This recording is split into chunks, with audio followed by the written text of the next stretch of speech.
Good morning, everyone. Yay, it's good to be here. Please stand and join us as we sing our opening song, which is My Soul is Welcome Here.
Good morning, everyone. Good morning.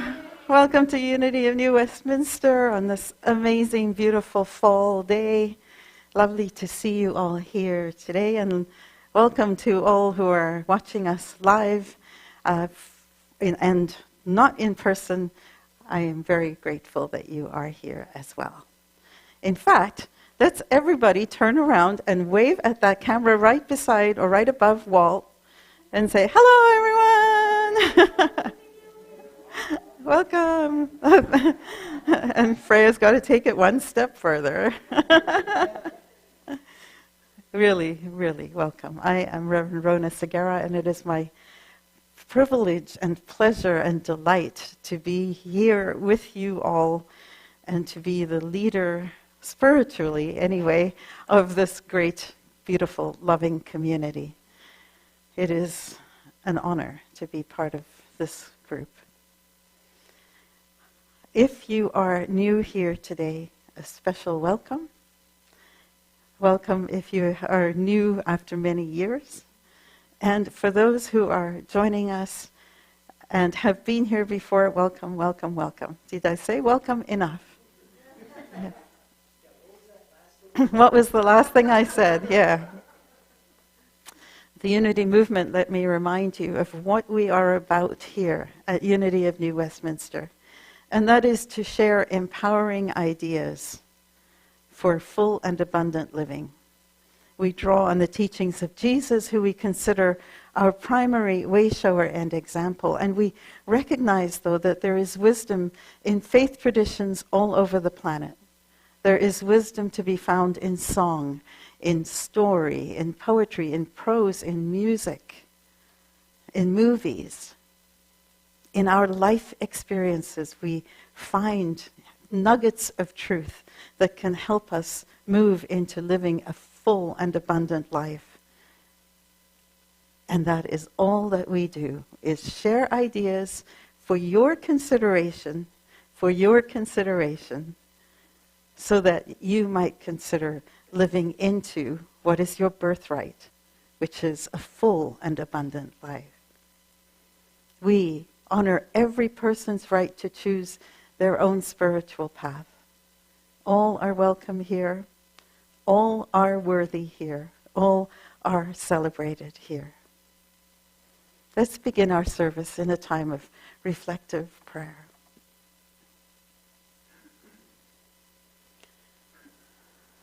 I give thanks and acknowledge that we are on the traditional and ancestral territory of the Kakite First Nation.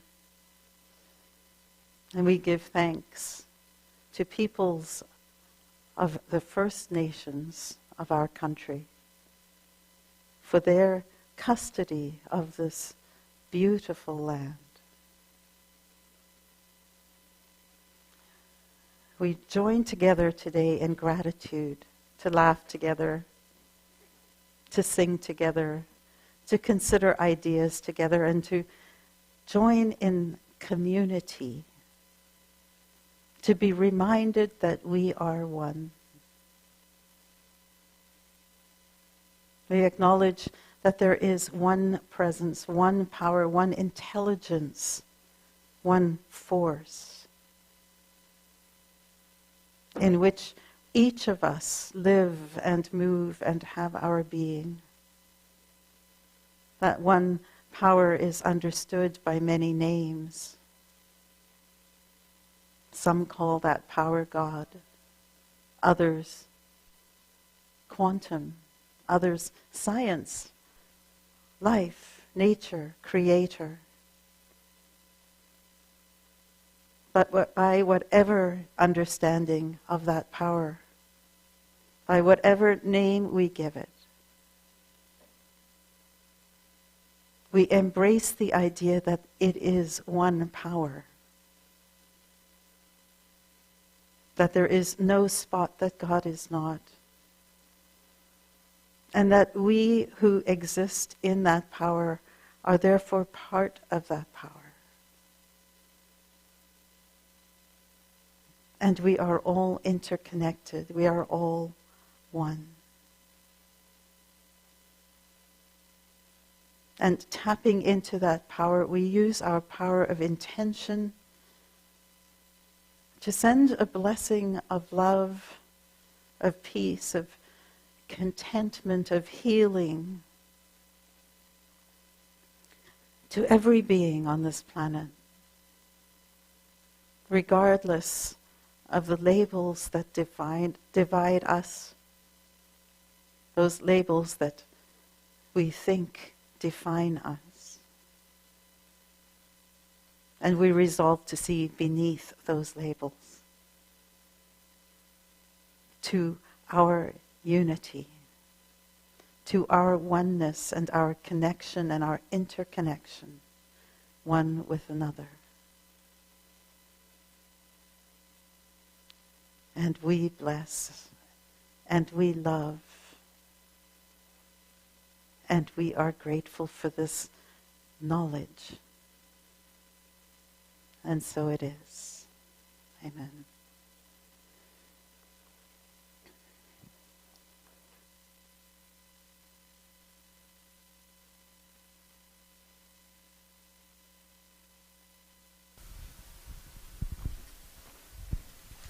Good morning, everyone. My name's Diane, and I will be doing the daily word today, and it is joy. I delight in simple joys. Joy, it has been said, comes much more from wanting what we have than from having what we want. Reflecting on this thought, I embrace the simple joys that this day offers. I enjoy my morning coffee or tea, savoring its flavor and fragrance. Walking through my neighborhood, I greet friends, smile at people I haven't yet met, and enjoy the fresh air.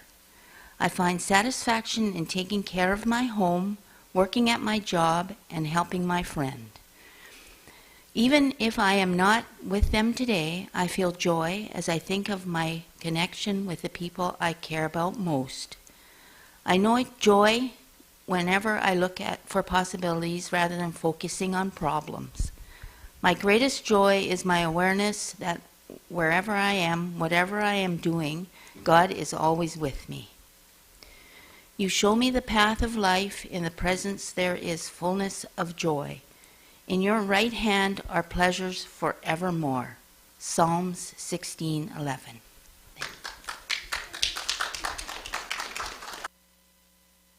Thank you, Diane.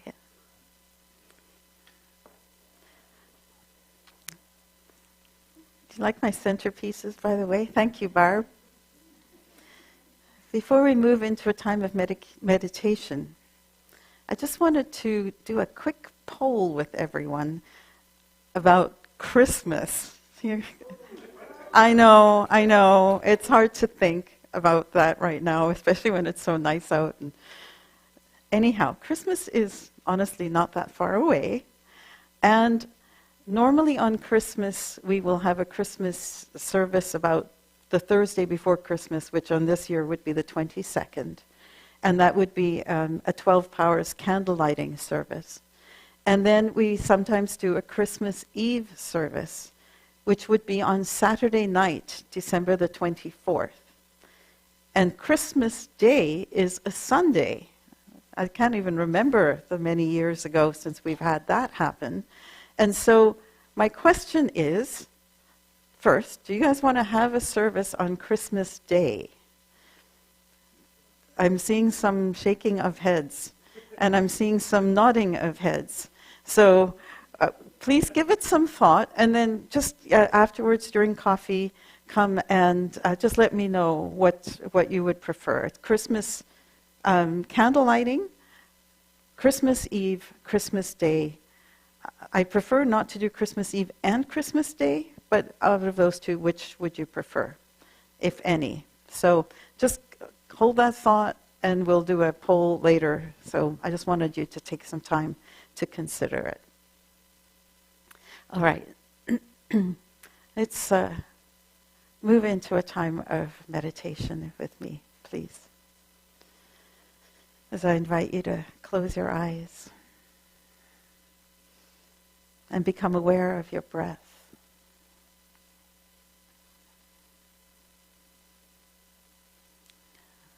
And as you breathe, realize that you are being breathed, that life breathes you.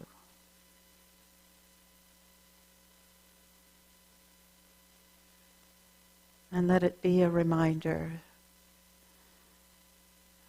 that you are part of something bigger.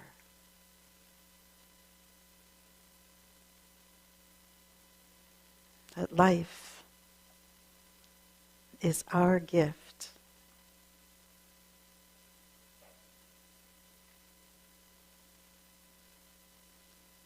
And as you become aware of your breath, I invite you to notice your thoughts.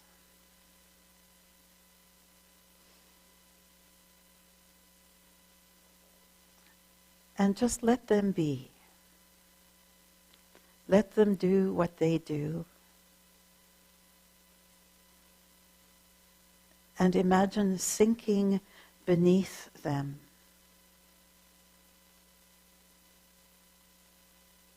And in your imagination's eye, imagine breathing from your heart.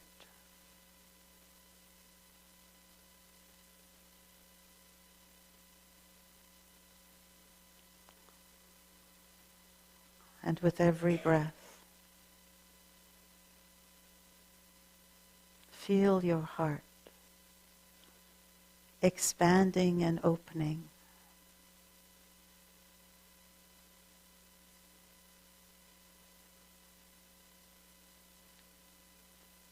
Imagine walking along a path.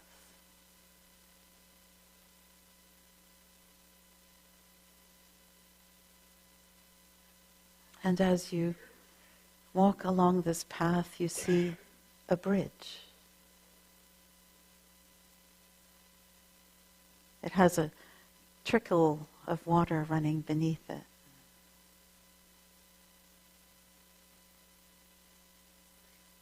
Imagine crossing that bridge.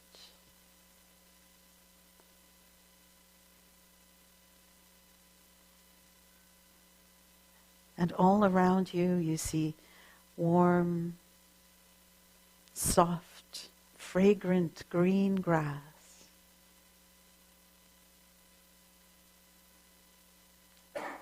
There are some flowers to the left and to the right, dotted around on this beautiful landscape.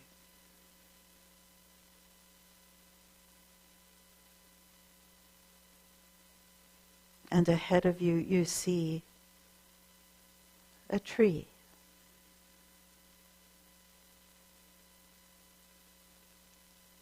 And under that tree, you see a light.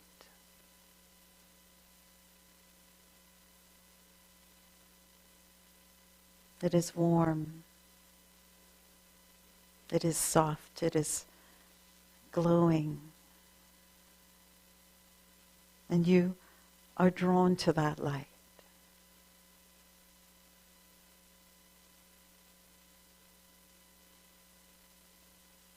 And as you walk towards it, you realize that that light is you.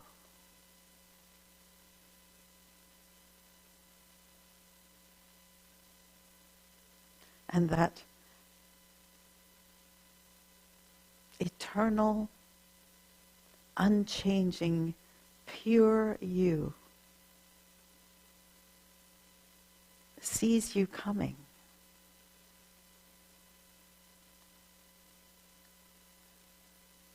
And in joy and in welcome, embraces you with the words, "I've been waiting for you."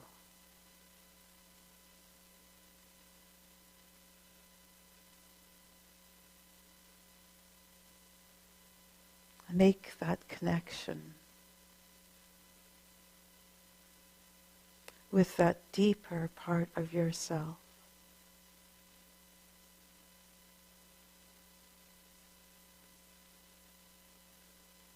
Feel your love. That love that you reserve so often for other people.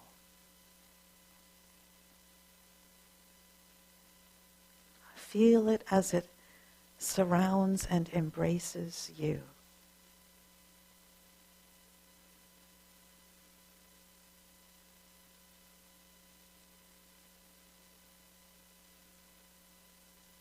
And know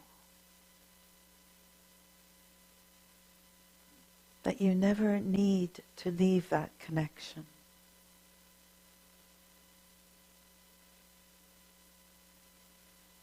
You may at times forget that it's there.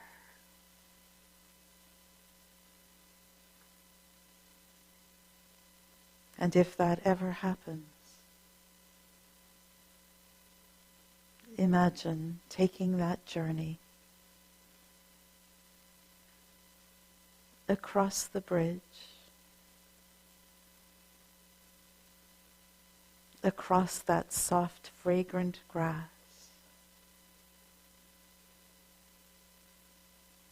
so that you reconnect with yourself.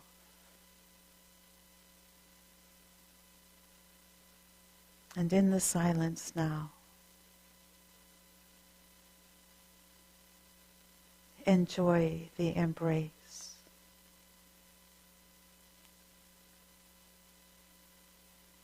of you, for you.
Sorry for jarring you with that song. It's like, ouch. Note to self. Oh, well. Take two, yeah.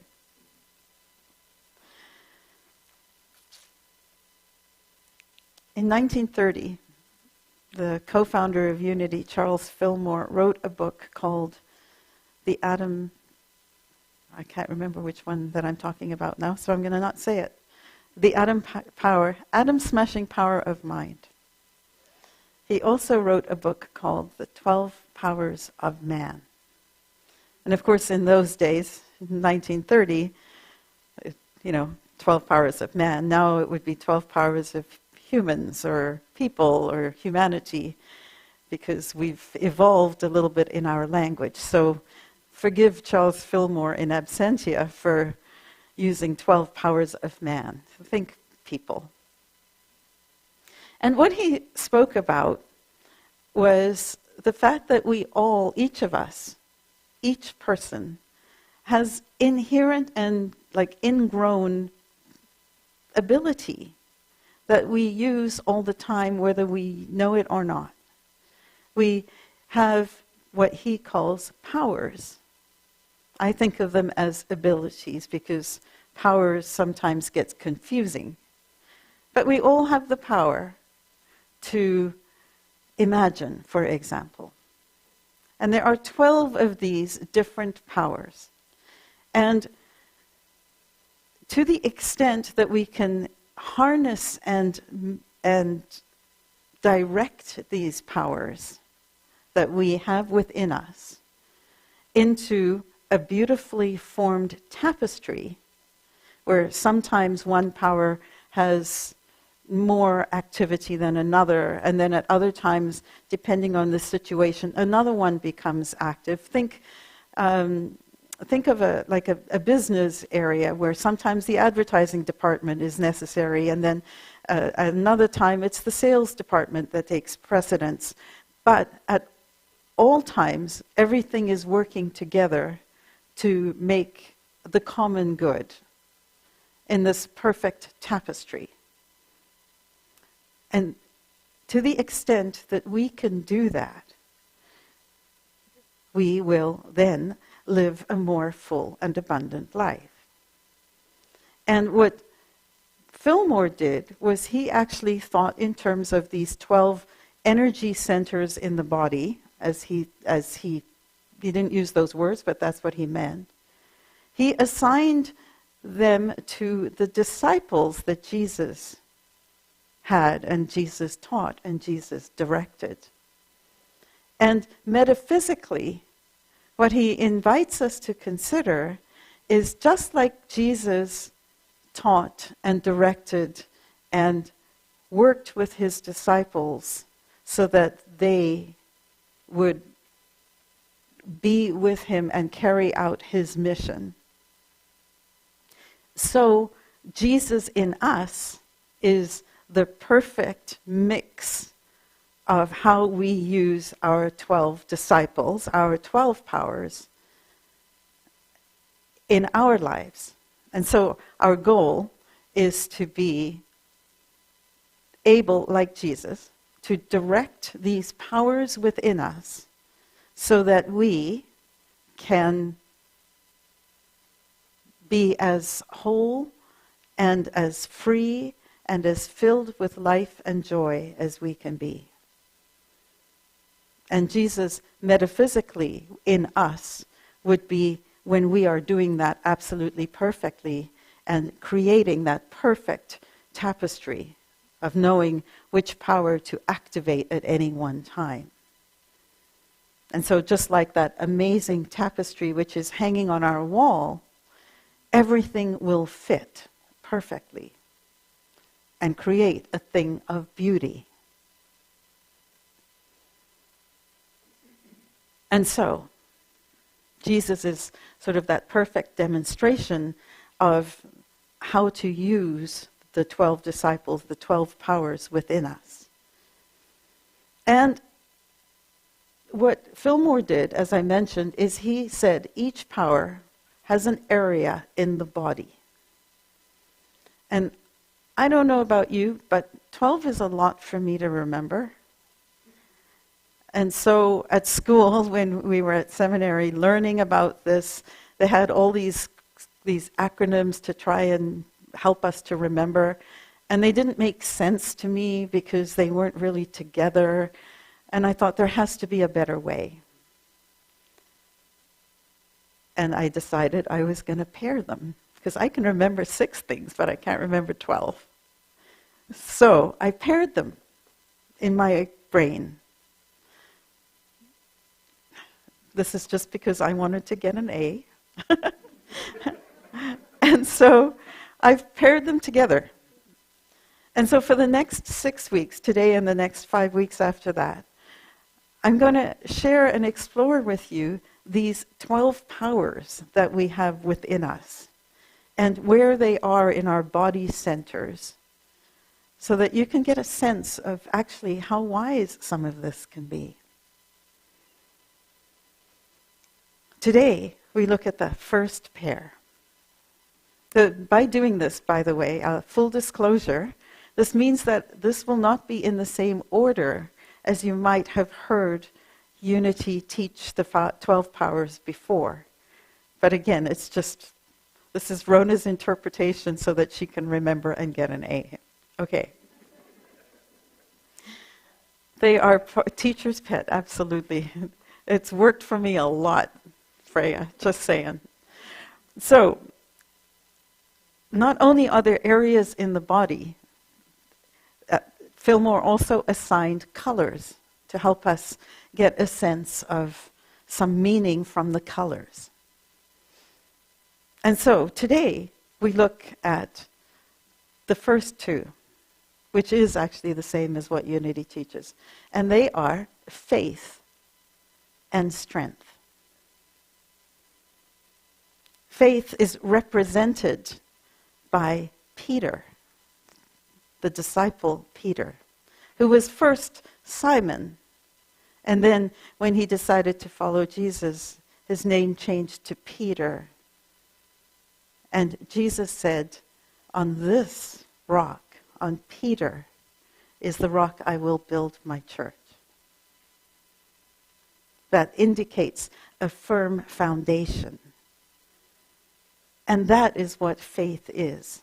It's those deeply held beliefs that we've intuited at times, that we've learned and adopted at times, and some stuff that we just know. And the location for faith is, imagine going like this and going like this and finding the middle point. It's between the 2 lobes of your brain and in the middle, in the pineal gland, if anyone cares. And the part that's so interesting about that is that it's deeply hidden. It is a deeply held place. The color is dark blue, the color of night, the color of the early dawn or the early evening. And the thing about faith is that it allows us to look past what might be physically in appearance and intuit or know that there's something else going on, that we can see beyond what's happening and realize that there might be a deeper or more hidden meaning behind what might be going on.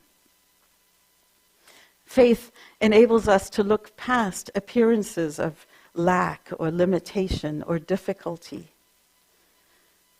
The Indian writer-philosopher Tagore, and if you have never read any of Tagore, read him. He's amazing. Wrote, "Faith is the bird that feels the light when the dawn is still dark." Have you ever been outside and the birds will start to sing and you don't see any reason for it to happen, and then 10 or 15 minutes later you start to see the sun or the sky lightening in the morning? That's what he's talking about. The knowledge that something else is coming or something else is going on. And heralding and celebrating that, even when we don't quite know what that might be. And think about it, we all have faith in something. We have faith to different degrees in things like the medical profession. And some people will only be interested in hearing what a medical doctor will say. Others will have faith in something other than the medical profession and prefer to go to some other form of healing. Others may not want any of it at all. And we all have faith to some extent in whatever it is that we believe. We all have faith in masks or no masks and our belief about that, or vaccinations and no vaccinations and our belief about that. We all have faith in the things that we believe in. We have faith in all of those internalized beliefs that we may have been taught as children. Some of us may have faith in God. Others may have questions about God and swear that there's no such thing. We all have faith. We all have faith. We place our faith in different things. And in the past several years especially, it seems to me that our faith has been tested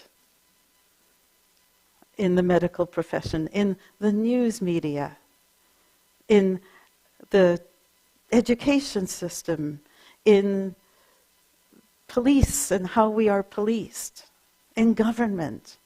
All of these things have kind of shifted. And it's created a fair amount of anxiety, I think, not just in certain countries, but across the planet.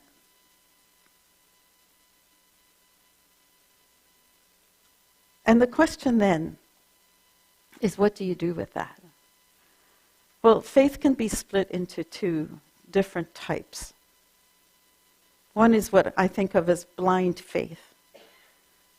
Blind faith is the absolute knowledge of the rightness of my position, which can sometimes be tempered by God will provide, that all things work for the good. If it's meant to be, it will happen. And there is some value in that. I found that I wrote, when I was researching this, I wrote this when I was in seminary several years ago. Blind faith is a lovely and comforting belief that can be captured in the quote, "Everything will work out in the end. If it hasn't worked out, it's not the end." I would propose that most spiritual students, including myself, operate frequently from this place. And with blind faith, there can be an abdication of responsibility, an idea that God will decide an individual's fate or decide whether to grant a request. There is a level of supplication and the lack of exercise of personal power when we operate entirely from blind faith. The blind faith has its good parts because there are things that we don't have control over. And there are things that we know have been painful that we've gone through and found ourselves happy on the other end. That's blind faith. And it has a place. And I think it works best when blind faith is mirrored or married to understanding faith. A faith that says, if it's to be, it's up to me. That I'm going to move in the direction of the things that I long for, even as I know that everything is going to work out for the good. And while we may know that this is true at some level, again, why don't I just read what I wrote because it was so great? Understanding faith moves from the mentality of, if it's meant to be, it will happen, to, if it's to be, it's up to me. There is a recognition that we humans are part and parcel of the energy we call God, and as such, we have the power to create with the power of our mind intention.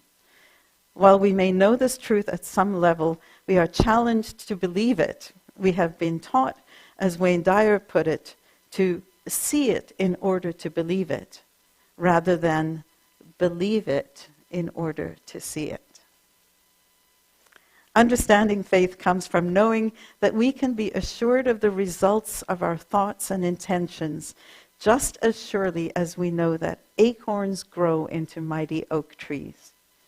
It requires focus, intelligence, a willingness to move our human thinking aside, and then get ourselves out of the way of the unfoldment process. Man, I didn't realize I was so articulate. What the heck? And humble. The thing is about faith, and we're going to run out of time, so I'll try to make it fast. There are times when we have an overdeveloped sense of faith, where we are so set in our ways and our belief and our faith in something that we become not open to new ideas. We resist and deny those new discoveries, those things that we have put our faith in so wholeheartedly that to accept that that may not have been true would completely shift our worldview, and we resist that. For example, and it was not that long ago, 400 years ago, it's not that long, where Galileo championed the idea that the earth rotates daily and that it revolves around the sun. That we take now as just, unless you're a flat earther, which is, God love you, we accept that to be scientific truth now. But at the time, everyone up until that point had faith in something that was completely different. And so, of course, poor Galileo was found vehemently suspect of heresy. He was forced to recant, and he spent the rest of his life under house arrest. And Galileo, thankfully, used it to his good and wrote a whole bunch of books while he was under house arrest. So thank you for that. All things work for the good. The thing about overdeveloped faith is that we resist the change when something comes along that says, hey, you might consider seeing this differently. So we don't have an open mind. We think my way is the only way, and nothing else will get through. Or we see underdeveloped faith. That is faith where I don't believe in anything. I don't trust anything anymore. And that can be a place that is not grounded and doesn't feel safe. Adds to anxiety. So what we want to do is to try and find what I think of as the Goldilocks zone of faith. You know, it's not too much, not too little, it's just right. And how do we find that? Well, I think part of it is to combine blind faith with understanding faith, that trust that you know, at a greater level, we've got this, that life has got this, universe has got this, God's got this. And if it's to be, it's up to me. And we need to combine it with Peter's brother, Andrew, who is representative of strength. And strength is located in the loins. You know how, people went into battle and they would gird their loincloths, whatever the heck that means. But I think it means it's this part of your torso that supports your back. It supports your body. And it is both flexible and able to be strong and tall. And so strength is the ability. Now, Fillmore only used part of it. So again, I'm now interpreting my own interpretation of strength. Strength, according to him, was the ability to withstand, to withhold, to uphold, to stay the course, to maintain. And I think that is part of strength. And I think another part of strength is knowing when to be flexible. Knowing when to say, actually, you know what, Galileo, I was wrong. Because God knows it takes strength to say that.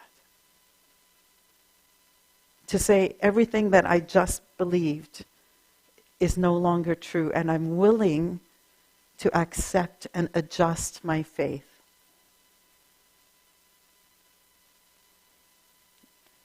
Strength, that part of our body that keeps us upright and that allows us to bend, is represented by the color pale green. Think of a blade of grass that blows in the wind, or a stem of a flower that keeps things upright but also knows how to adjust. Barbara Coloroso, an educator, author, and speaker about parenting, gave what I think is the best description of this strength idea.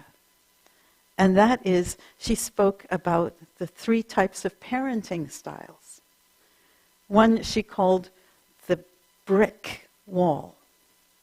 That's when obviously you know what the brick wall looks like, but think of your back being so rigid that we sometimes say very nasty things about people who are so rigid. I'm not going to say it, but you know what I'm thinking, I'm sure. If you don't, come see me afterwards. I'll draw you a picture. She called those families brick wall families.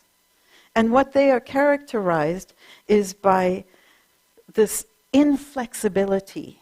Must be done my way. There is rules, and strength is force. She also talks about the jellyfish family.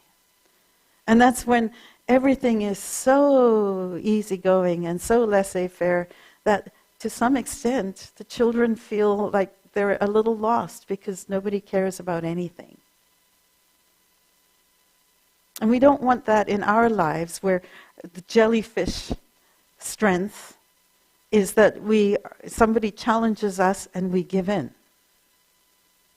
Somebody says, I'm not sure if I agree with you, and you kowtow and say something different. So we don't want that either. So that's overdeveloped strength, underdeveloped strength. Instead, she calls it backbone. Backbone.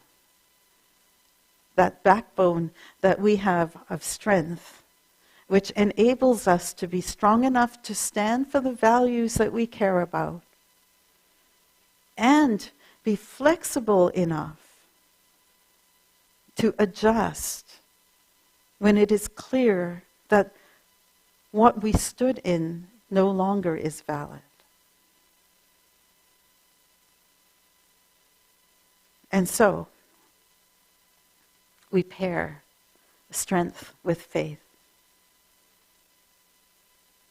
Understanding faith without the strength to stand for what we believe in can lead to doubt and questioning and this sense of anxiety. when we have faith but we don't have the strength to persevere, we might find ourselves with unfulfilled dreams and longings. We don't want blind faith without the strength to accept changes. Strength without faith, though, can lead to this inflexibility and this unwillingness to budge. And so my questions for you to consider this week as you leave today and your work really begins is, in what areas of your life are you holding on to an idea or a belief that requires your strength to admit that maybe you were wrong? In what area of your life are you holding onto an idea that requires your strength to continue, to persist, to take a stand, to endure? And in what area of your life are you finding that you are too strong, too inflexible, too rigid? And is there space for you to consider adding some of that flexibility in? Notice when you are underdeveloped in faith and strength, when you're too willing or willing to just allow someone else to take a stand and back down. And if it helps, think of that meditation. That meditation I did, which reminds you that you are perfect. And when your faith in something is shaken, especially when it's your faith in yourself, think, how have I come through this before? Because each one of us here has had our faith shaken at times, has questioned our faith at times.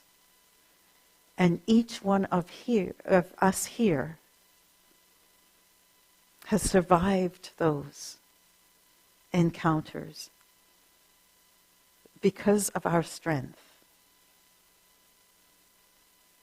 You have the power within you. You have faith already. You have a backbone already.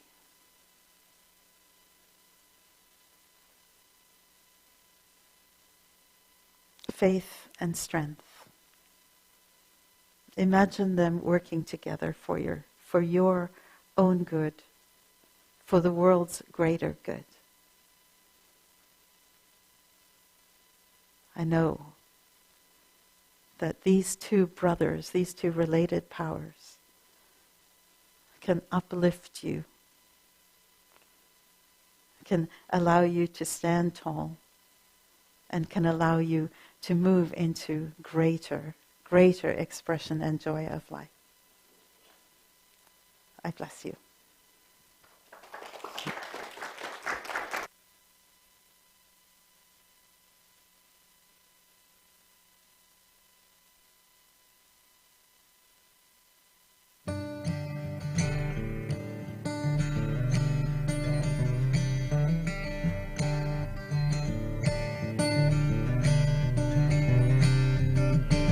You're hearing the call, you're feeling the pull, but it's buried deep inside.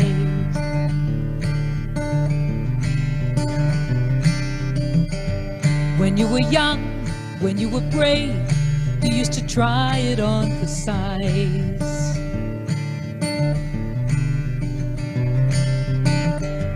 Then you got lost, then you got scared, And maybe life got in your way, but every day brings a new chance. And every song has its own dance. Take the floor, find your feet, start to move to your own beat, start living your dreams. 'Cause they were meant to be.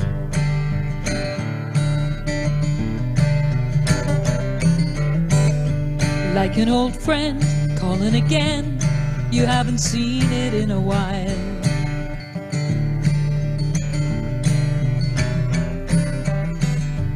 Maybe you'll laugh, maybe you'll cry, but it's gonna make you smile.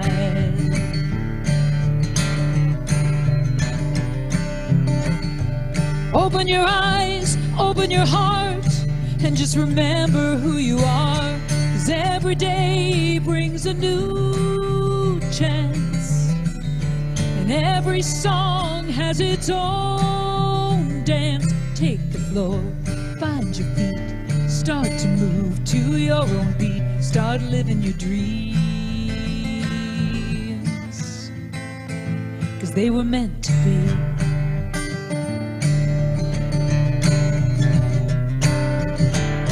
The time is now and it's still on your side. How much longer are you gonna hide? 'Cause every day brings a new chance, and every song has its own dance. Take the floor, find your feet, start to move to your own beat, start living your dreams. 'Cause every day brings a new chance. Your favorite song has its very own dance. Take the floor, find your feet, start to move to your own beat, start living your dreams. 'Cause they were meant to be.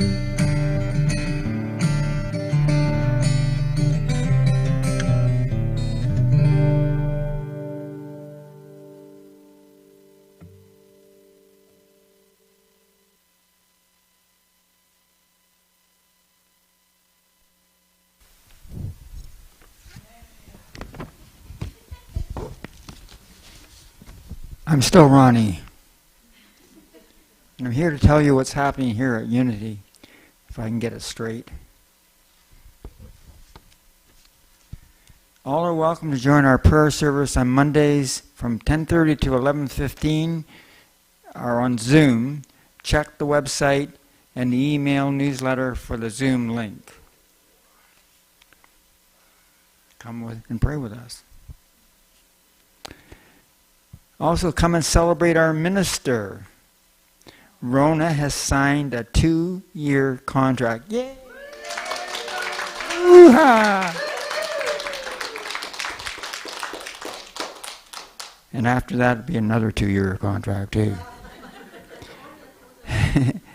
And the board is taking Rhona to lunch at the old spaghetti factory. Yay! That's in New Westminster here. The board is taking, that will be next Sunday, October the 23rd, after service. If you would like to join the board in honoring Rhona, please let a board member know by Sunday today. This was supposed to be up last week. P.S. P.S. Is it up there? Yeah, it's up. Yeah, I'm just going to say that. P.S. I said P.S. The board is broke. That's bad news. And can only pay for Rhona. But we can afford to eat lunch, most of us, at the old spaghetti factory since 1971. I remember in Gastown in the day, when flower power. All right. It's the most wonderful time of the year. It's time for the annual Purdy's Chocolates fundraiser. Insert.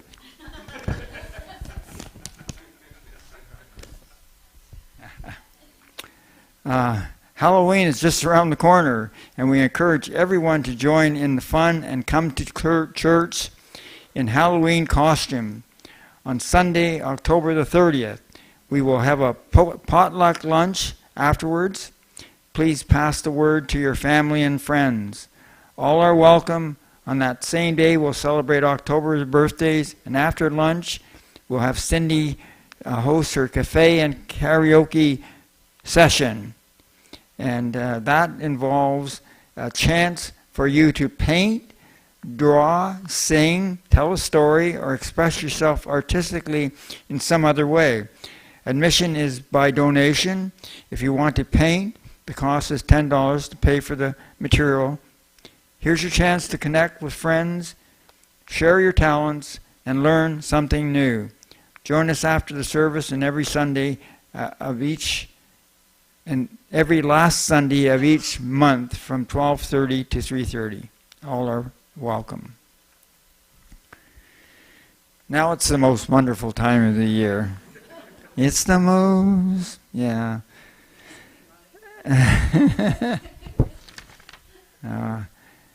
It's time for the annual Purdy's Chocolates fundraiser. After our best ever year of sales last year, our amazing Cindy Noble, yay Cindy, way to go. And you can place your orders by phone or email or by going to purdys.com and joining the group. Our group number is, well, you'll never remember, but it's 15455. I'll never remember that. And the link is on your screen. Jot it down. Order details in Wednesday, November the 23rd.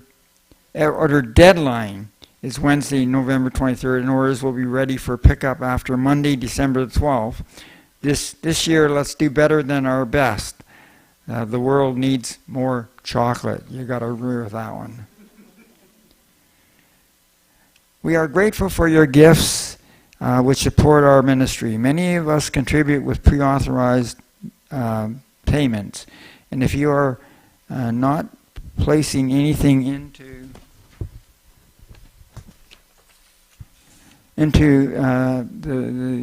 the basket, please bless it silently when it comes to you. Then pass the basket along. As we sing our blessing song, please bring to mind something you're grateful for. We are blessed.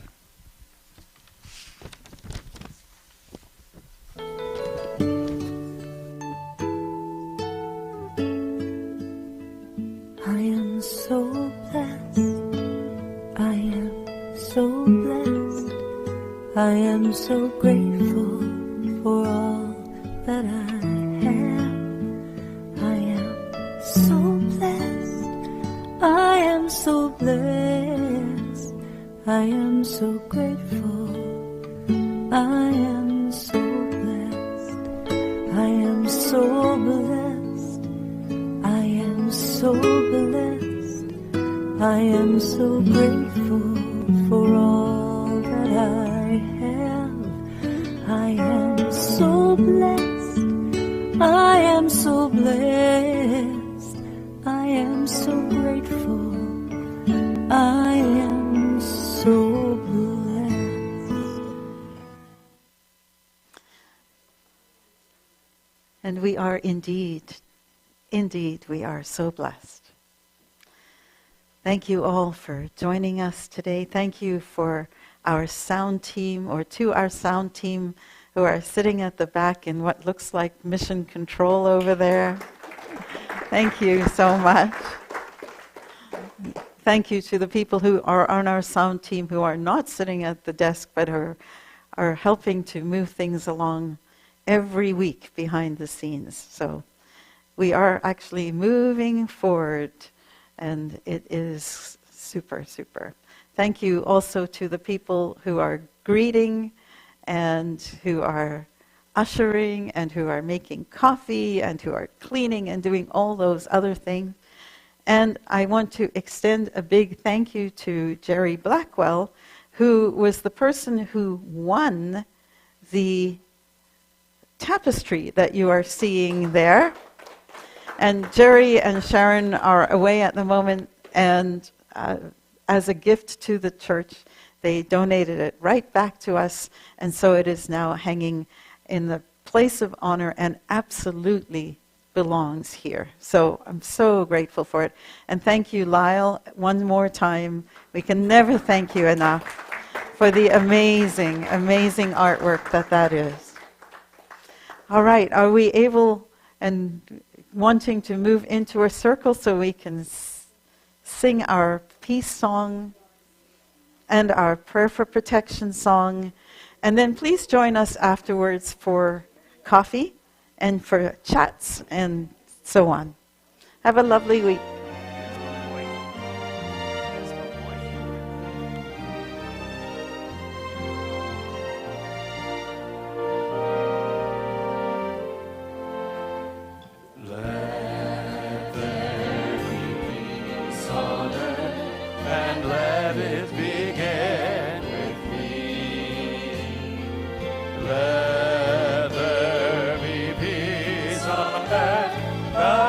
That was meant to be with God as creator, family are we. Let us walk with each other in perfect harmony. Let peace begin with me. Let this be the moment now, with every step I take. Let this be my joyous vow, to take each moment and live each moment in peace eternally.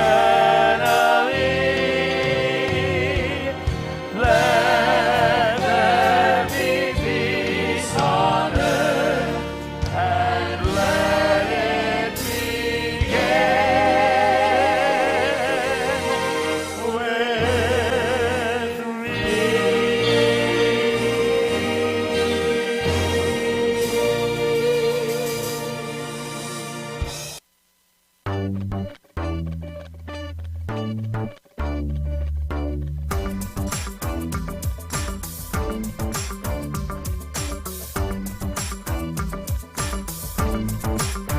I am the light of God. I am the love of God. I am the power of God. I am the presence of God. Wherever I am, God is. I am the light of God. I am the love of God. I am the power of God. I am the presence of God. Wherever I am, God is. You are the light of God. You are the love of God. You are the power of God. You are the presence of God. Wherever you are, God is. You are the light of God. You are the love of God. You are the power of God. You are the presence of God. Wherever you are, God is. We are the light of God. We are the love of God. We are the power